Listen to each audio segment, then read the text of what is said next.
Winter flowering plants की list में ऐसे कई पौधे होते हैं जो मार्च तक तो बहुत अच्छी फ्लावरिंग करते हैं। उसके बाद अधिक गर्मी होने की वजह से ये पौधे सूखने लगते हैं। जेरेनियम भी उन्हीं पौधों में से एक है।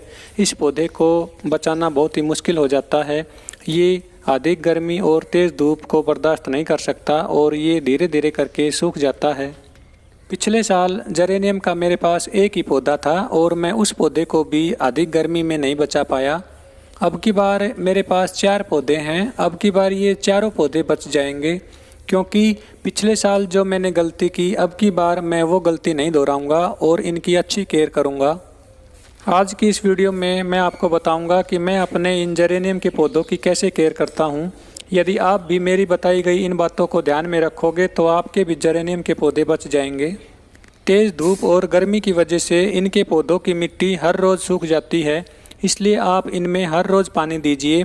और जब आप इनमें पानी देते हैं तो इनके गमलों को पानी से पूरा भर दीजिए। जितना आप इनके गमलों की मिट्टी को नम बनाए रखोगे उतने ही ये पौधे हेल्दी रहेंगे और इनकी ग्रोथ भी होती रहेगी। आप इन पौधों में शाम के समय पानी दीजिए और जब आप इनमें पानी देते हैं तो इनके पत्तों पर पानी का छिड़काव ज़रूर करें। सभी फूलों वाले पौधों को अधिक सनलाइट की आवश्यकता तब होती है जब इनमें फ्लावरिंग होती है, मगर अब जेरेनियम के पौधों का फ्लावरिंग सीजन ऑफ हो चुका है। इसलिए आप इन पौधों को ऐसी लोकेशन में रखिए जहां पर केवल इनडायरेक्ट ब्राइट सनलाइट आती हो। इन पौधों को कभी भी आप डायरेक्ट सनलाइट में ना रखें, नहीं तो ये सभी पौधे सूख जाएंगे।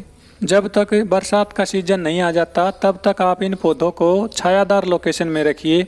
आप इनको ऐसी जगह रखिए जहां पर अंधेरा ना हो मगर ब्राइट लाइट आती हो। वाटरिंग और लोकेशन के बाद अब हम इस पौधे के लिए फर्टिलाइज़र की बात करते हैं कि इस पौधे को कौन सी खाद डालनी है और कब डालनी है। गर्मी के 3-4 महीनों में इस पौधे में किसी भी प्रकार के खाद या फर्टिलाइज़र का इस्तेमाल ना करें। पिछले साल मेरा जेरेनियम का पौधा अधिक खाद की वजह से ही सूख गया था। जून जुलाई तक आप इस पौधे में किसी भी प्रकार के खाद का इस्तेमाल ना करें, नहीं तो इसके पत्ते पीले होकर सूखने लगेंगे। यदि आपने इस पौधे में खाद नहीं डाली है तो भी इसके पत्ते पीले होते हैं तो आप इसकी लोकेशन को चेंज कर दीजिए, क्योंकि अधिक गर्मी की वजह से इसके पत्ते पीले होने लगते हैं।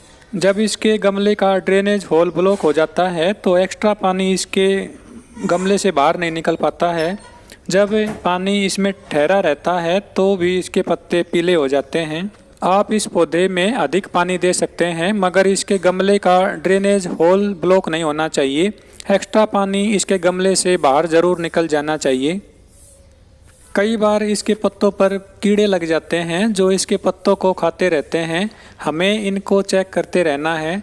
यदि इस प्रकार किसी पेस्ट या इंसेक्ट्स का अटैक होता है तो आप इनके ऊपर नीम ऑयल का स्प्रे कीजिए, या आपके पास साफ फंजीसाइड हो तो पानी में मिक्स कर उसका स्प्रे कर दीजिए। ये काम 2 महीने के अंतराल पर कीजिए, जिससे आपके पौधे के पत्ते हेल्दी बने रहेंगे। गर्मी के मौसम में हमें इन पौधों की रिपोर्टिंग नहीं करनी है। जो भी पौधा जिस गमले में लगा है उसी गमले में रहने दीजिए। अप्रैल मई तक इनमें फ्लावरिंग होती रहती है। जब इनके फ्लावर सूख जाएं तो आप इनकी फ्लावरिंग स्टेम को काट दीजिए। यदि आपके पास ये पौधे नहीं हैं तो इस समय नर्सरी से आप इनको खरीद सकते हैं। अब इनका ऑफ सीजन है, इसलिए हमें ये पौधे सस्ते मिल जाएंगे। 20-20 रुपये में हमें ये पौधे मिल जाएंगे। नर्सरी से लाने के बाद जब आप इन पौधों को लगाते हैं तो इनके लिए एक अच्छा पोटिंग सॉइल तैयार करें। इनके लिए वेल ड्रेन्ड सॉइल तैयार करें जिसमें रिवर सैंड या कोकोपीट की मात्रा अधिक हो। ऐसा करने से एक्स्ट्रा पानी आसानी से मिट्टी से बाहर निकल जाता है। जब आप इसके लिए पोटिंग सॉइल तैयार करते हैं तो उसी टाइम इसकी मिट्टी में अच्छी कंपोस्ट हुई ऑर्गेनिक खाद मिक्स कर दें। एक अच्छा पोटिंग सॉइल बनाने के लिए एक हिस्सा मिट्टी, एक हिस्सा रिवर सैंड और एक हिस्सा ऑर्गेनिक कंपोस्ट मिक्स करें। यदि आप इस प्रकार अपने पौधे लगाते हैं और इनकी केयर करते हैं तो ये पौधे कभी नहीं सूखेंगे। यदि आपको इस चैनल की वीडियोज़ अच्छी लगती हैं तो चैनल को सब्सक्राइब कर लें ताकि आपको और भी नई नई वीडियोज़ मिलती रहें। वीडियो में लास्ट तक बने रहने के लिए आप सभी दोस्तों का बहुत बहुत धन्यवाद। Thank you.